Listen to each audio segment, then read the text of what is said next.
বন্ধুরা, আজ আমরা এমন একটি জেলখানা সম্পর্কে জানব যেই কারাগারে মহিলাদেরকে বন্দি করে রাখা হয় এবং নারীদেরকে সেই কারাগারে পুলিশ অফিসাররা রাতের অন্ধকারে নিজেদের রুমে নিয়ে যেয়ে ইচ্ছা মতো ধর্ষণ করে এবং তাদেরকে গর্ভবতী করে ফেলে দেয় এবং তাদের ওপর এত বেশি অত্যাচার করা হয় যে অনেক সময় মহিলা বন্দিরা সেখানেই মৃত্যুবরণ করে যায়।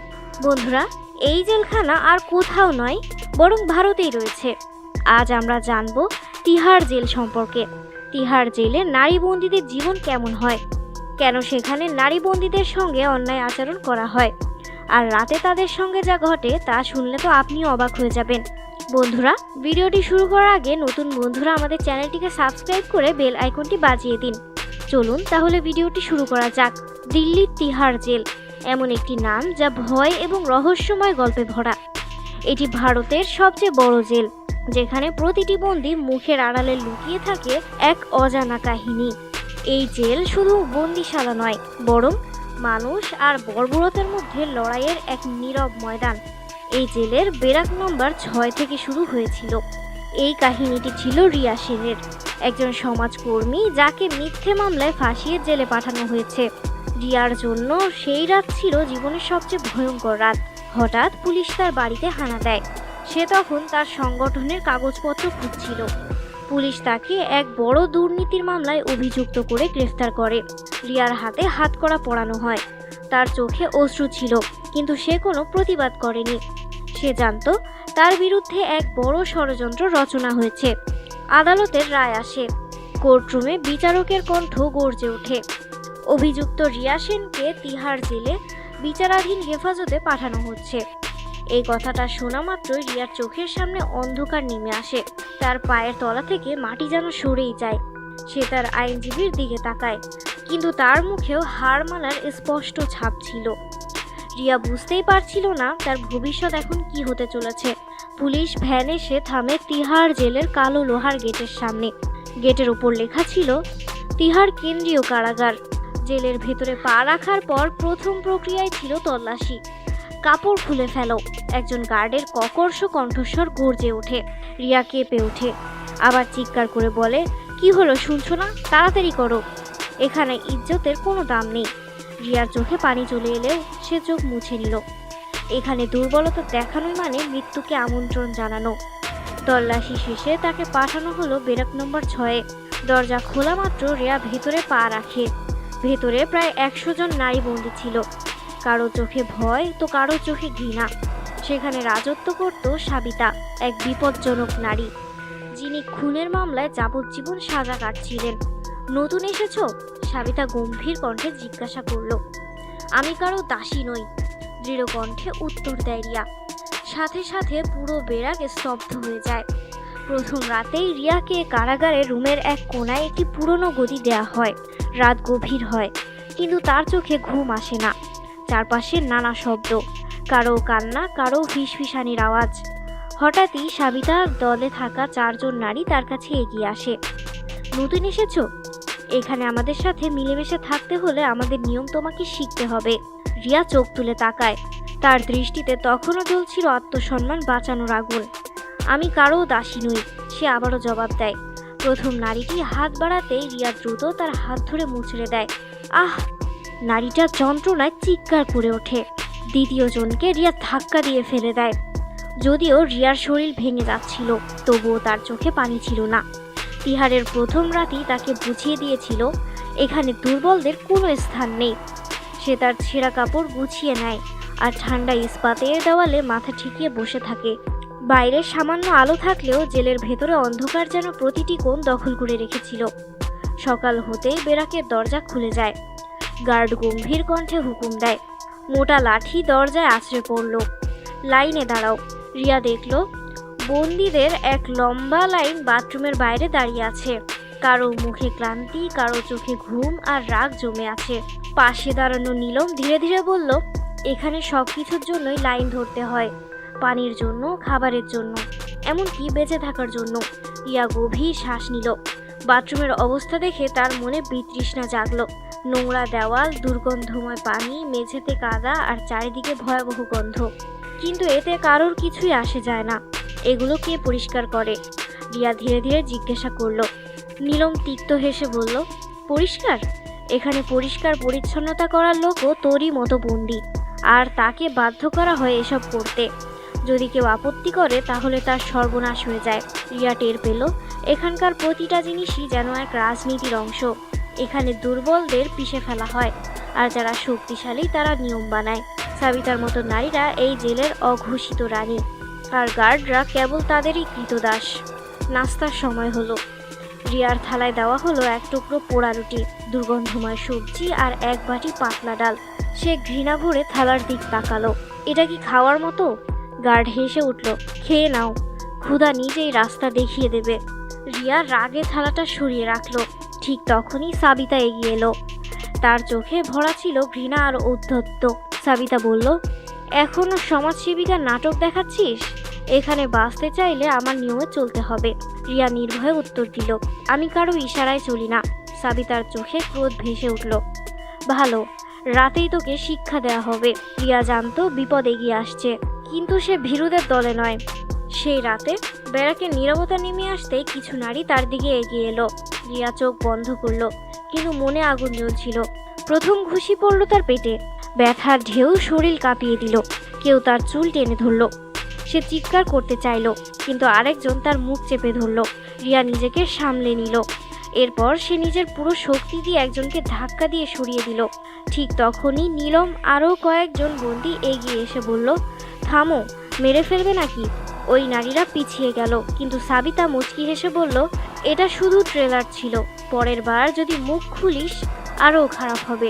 ব্যথায় জর্জরিত হয়েও রিয়া নিজেকে সামলে নিল। সে জানতো একবার যদি ভেঙে পড়ে তবে আর কোনোদিন মাথা তুলতে পারবে না। পরদিন সকাল। রিয়া সরাসরি গেল জেলের চৌহানের কাছে। স্যার, আমি অভিযোগ করতে চাই। চৌহান অনাগ্রহী গলায় বলল, কি হয়েছে?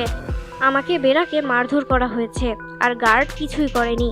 চৌহান হেসে উঠল, আর সেই হাসির পেছনে লুকিয়েছিল এক পচা ব্যবস্থার ছায়া। এটা তো জেল ম্যাডাম, এখানে এমন হয়েই থাকে। আর যদি চাস কেউ তোকে বিরক্ত না করুক, তাহলে সাবিতার সঙ্গে ভালো সম্পর্ক বানিয়ে নে। রিয়ার চোখে ক্ষোভ জ্বলে উঠল। মানে আপনারা সব জানেন, তবুও কিছু করছেন না? চৌহান তার দিকে ঝুঁকে বলল, তোর বেশি প্রশ্ন করার অভ্যাস আছে। এটা ছেড়ে দে, না হলে ভালো হবে না। রিয়া চুপচাপ বাইরে বেরিয়ে এলো, কিন্তু তার ভেতরের আগুন এবার শিখায় পরিণত হয়েছে। সে জানতো এই লড়াই সহজ হবে না, তবুও সে ঠিক করে নিয়েছিল সে এই জেলের জঙ্গলে শিকার নয়, শিকারী হবে। সে নীলমকে আলাদা করে বলল, তুমি কি আমার সঙ্গে আছো? নীলম তার চোখের দিকে তাকালো। আমরা সবাই তোমার সঙ্গে আছি, কিন্তু এই লড়াই খুব দীর্ঘ। রিয়া প্রথমবারের মতো হালকা হেসে বলল, লড়াই যতই দীর্ঘ হোক, আমি আর কখনো হার মানব না। পরবর্তী কয়েকদিন রিয়া চুপচাপ কাটালো। সে খুঁটিয়ে খুঁটিয়ে লক্ষ্য করছিল কে কাদের সঙ্গে মিশছে, কে গার্ডদের সঙ্গে কি কথা বলছে, আর কার কত প্রভাব প্রতিপত্তি আছে। নীলম আর কিছু নারী ধীরে ধীরে তার সঙ্গে মিলে গেল। তারা নিজেরাই পরিষ্কারের কাজ হাতে নিল। বেরাকের দেওয়াল চকচক করতে লাগলো। গার্ডরা প্রথমে মজা করে উড়িয়ে দিল, কিন্তু যখন বন্দীরা একসঙ্গে বিদ্রোহের সুর তুলল, তখন সবাই চুপ হয়ে গেল। রিয়া সাবিতার ক্ষমতাকে চ্যালেঞ্জ করা শুরু করলো। ছোট ছোট ব্যাপারে বাধা দেওয়া, বন্দীদের সংগঠিত করা, আর গার্ডদের অন্যের বিরুদ্ধে আওয়াজ তোলা।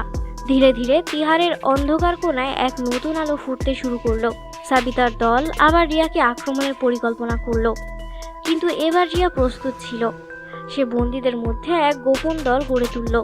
রাত হলে তারা গোপনে মিলিত হবে এবং নিজেদের লড়াইয়ের পরিকল্পনা করত। এক রাতে সাবিতা আক্রমণ করালো। রিয়া আর তার সঙ্গীরা জড়িয়ে পড়ল। প্রথমবার তিহারের সাবিতার শাসনকে চ্যালেঞ্জ জানানো হলো। গার্ডরাও হতবাক হয়ে গেল।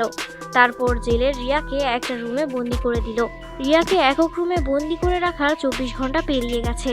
রুমের দেওয়ালগুলো ভিজে স্যাঁতস্যাঁতে, ভেতরে অদ্ভুত স্যাঁতস্যাঁতে দুর্গন্ধ ছড়িয়েছিল। খাবার কিছু দেওয়া হয়নি, শুধু একটা নোংরা পানির কলস রাখা ছিল, যার ভেতরে ময়লা ভাসছিল। তার চোখে ঘুম ছিল না, কিন্তু শরীর ক্লান্তিতে ভেঙে পড়ছিল। সে দেওয়ালের গায়ে হেলান দিয়ে বসেছিল, আর জীবনের সব পুরনো স্মৃতি একে একে চোখের সামনে ভেসে উঠছিল। কিভাবে সে বাইরের দুনিয়ায় নারীর অধিকার নিয়ে লড়েছে, কিভাবে সে বাল্যবিবাহ এবং তার গৃহহিংসার বিরুদ্ধে আওয়াজ তুলেছে।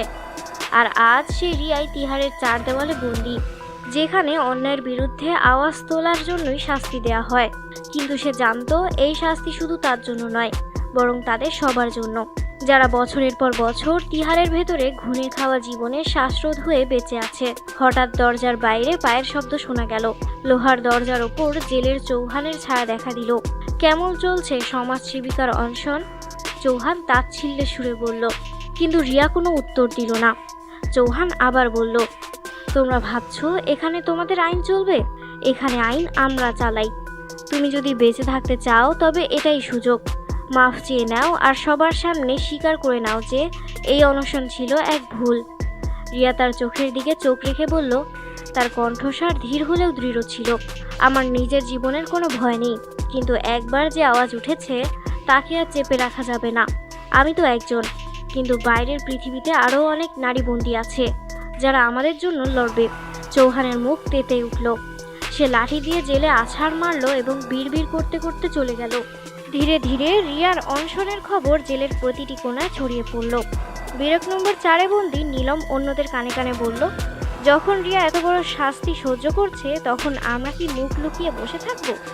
ধীরে ধীরে অন্য বন্দীরাও খাবার খাওয়া বন্ধ করে দিল। এবার অনশনে যোগ দিল 40 জন বন্দী। চৌহান আর সাবিতার মুখে চিন্তার রেখায় স্পষ্ট হয়ে উঠল। যদি এই প্রতিবাদ বেশি দিন চলে তবে জেল প্রশাসনের পচা মুখোশ বাইরের জগতে ফাঁস হয়ে যাবে। রিয়ার শরীর ভেঙে যাচ্ছিল, কিন্তু তার চোখে এখনও আশার আলো জ্বলছিল। পরদিন সকাল জেলের বড় বড় অফিসাররা পরিদর্শনে এলো। রিয়াকে জোর করে বাইরে আনা হলো। তার চেহারা ক্লান্ত, তবে চোখে সে একটাই দীপ্তি। তুমি কি অনশন ভাঙবে? এক অফিসার প্রশ্ন করল। রিয়া ধীরে বলল, যতদিন না জেলের ভেতরের নারীদের শোষণ বন্ধ হচ্ছে ততদিন আমরা অনশন চালাবো। সাবিতার চোখে ভয়ের ছায়া নেমে এলো। চৌহানের কপাল ঘাম ঝরতে লাগলো। অবশেষে জেল প্রশাসন নতজানু হলো। বন্দিনীদের জন্য ভালো খাবারের ব্যবস্থা করা হলো, নিরাপত্তা জোরদার হলো, আর নারী বন্দীদের জন্য আলাদা অভিযোগ বাক্স স্থাপন করা হলো। 48 ঘন্টা পর রিয়াকে একক রুম থেকে মুক্ত করা হলো। সে দুর্বল ছিল, কিন্তু তার চোখে তখনও এক নতুন বিপ্লবের স্ফুলিঙ্গ চলছিল। সেই দিন তিহারের 4 দেওয়ালে শুধু অনশন চলেনি, বরং এক নতুন ক্রান্তির সূচনা হয়েছিল। এবং প্রথমবার সেখানে নারীরা তাদের আত্মসম্মানের জন্য আওয়াজ তুলেছিল। রিয়া তার দুঃখকে শক্তিতে রূপান্তর করেছিল। আর এখন সে জানতো যে এই লড়াই শেষ হয়নি, বরং এ তো কেবল শুরু। এক রাতে রিয়া নীলমকে ভয়াবহ অবস্থায় দেখল। সে কাঁপছিল, কাপড় ছিঁড়ে গিয়েছিল আর মুখে আঁচড়ের দাগ। এ কতদিন পর্যন্ত চলবে নীলম? রিয়া জিজ্ঞাসা করল। নীলমের কণ্ঠ কেঁপে উঠল, যতদিন আমরা বেঁচে আছি ততদিন। রিয়া সেদিন রাতেই শপথ নিল, এই জুলুম এবার শেষ হবে। পরদিন ব্যারাকে এক অদ্ভুত ছাড়া পড়ল। রিয়া সব বন্দীদের একত্র করলো। যদি আমরা একজোট হই তবে সাবিতা আর চৌহান দুজনকেই হারাতে পারবো, কিন্তু এর জন্য আমাদের ভয় ত্যাগ করতে হবে। নীলম, পূজা আর কয়েকজন বন্দী সমর্থন দিল। শুরু হলো তিহারের প্রথম বিদ্রোহ। ধীরে ধীরে রিয়া ব্যারাকের মহিলাদের সচেতন করতে লাগলো। সে তাদের আইনের অধিকার শিখালো। বলল, প্রতিটি বন্দীর অভিযোগ জানানোর অধিকার রয়েছে, কিন্তু জেল প্রশাসন ইচ্ছে করে তাদের আওয়াজ চাপা দেয়। চৌহান এই বিদ্রোহের খবর পেয়েছিল। সে রিয়াকে আলাদা কক্ষে বন্দি করলো, কিন্তু আগুন তখনও ছড়িয়ে গেছে, তা আর নেভার নয়। ব্যারাক নম্বর 6-এর বন্দীরা ধীরে ধীরে কাজ বন্ধ করে দিল। তারা প্রহরীদের আদেশ মানতে অস্বীকার করলো। এক রাতে সাবিতা রিয়ার ওপর হামলা করতে এলো, কিন্তু এবার রিয়া একা ছিল না। নীলম, সীমা আর পূজা তাকে থামালো। নীলম গর্জে উঠল আর বলল, এবার থেকে এই জেল তোমার নিয়মও চলবে না সাবিতা। রিয়া জেলের দুর্নীতির প্রমাণ জোগাড় করতে শুরু করলো। একটা লুকানো ডায়েরিতে সব লিখে রাখতো, কোন প্রহরী ঘুষ নেয়, কোন বন্দী রাতে গায়েব হয়, আর চৌহানের কার কার সঙ্গে যোগাযোগ আছে। একদিন জেলের ক্যান্টিনে আগুন লাগলো। চৌহান ভেবেছিল এটি দুর্ঘটনা, কিন্তু আসলে এটি ছিল রিয়ার পরিকল্পনার অংশ। আগুনের অজুহাতে রিয়া বাহিরে গিয়ে একটি গোপন চিঠি পাঠিয়ে দিল। সেই চিঠিতে ছিল জেলের ভেতরে চলা শোষণের পুরো কাহিনী। চিঠিটি এক নামী সাংবাদিকের হাতে পৌঁছালো। সংবাদ মাধ্যমে খবর ছড়িয়ে পড়তেই পুরো তিহার প্রশাসন কেঁপে উঠল। সরকার তদন্তের নির্দেশ দিল। চৌহানের কালো কারসাজি প্রকাশ্যে চলে এলো। রিয়াকে আদালতে ডাকা হলো সাক্ষ্য দেওয়ার জন্য। আপনি কি জেল প্রশাসনের বিরুদ্ধে সাক্ষী দিবেন? বিচারপতি প্রশ্ন করলেন। রিয়ার কণ্ঠ কাঁপছিল, কিন্তু তার কথায় আগুন ছিল। হ্যাঁ, আমি সাক্ষী দেব। চৌহানকে বরখাস্ত করা হলো। সাবিতাকে অন্য জেলে স্থানান্তর করা হলো, আর রিয়াকে নির্দোষ ঘোষণা করা হলো। যেদিন সে জেল থেকে বের হলো, বাইরে সাংবাদিকরা অপেক্ষা করছিল, কিন্তু রিয়ার চোখ তখনও তিহারের দেওয়ালের ভেতরে বন্দি শত শত মহিলার দিকে ছিল, যারা এখনও দাসত্বের জীবন কাটাচ্ছিল। সেখানেই দাঁড়িয়ে সে সিদ্ধান্ত নিল, আমি এখন থেকে জেল সংস্কার অভিযান শুরু করব, যাতে আর কোনো নারী আমার মতো না ভাঙে, না মাথা নোয়ায়। বন্ধুরা, আমরা এই গল্প থেকে কয়েকটি শিক্ষা পাই। আত্মসম্মানের লড়াই, নারী শক্তি, ন্যায়ের পথ কঠিন কিন্তু অসম্ভব নয়। বন্ধুরা, আপনি কি এই ধরনের ভিডিও আরও দেখতে চান? তাহলে কমেন্টসে নেক্সট পার্ট লিখে কমেন্ট করুন। আজকের মতো এ পর্যন্তই, দেখা হবে পরের ভিডিওতে। আমাদের ভিডিওটি যদি ভালো লেগে থাকে তাহলে অবশ্যই আমাদের চ্যানেলটিকে সাবস্ক্রাইব করবেন এবং বেল বাটনটি বাজিয়ে দিবেন। ধন্যবাদ সবাইকে।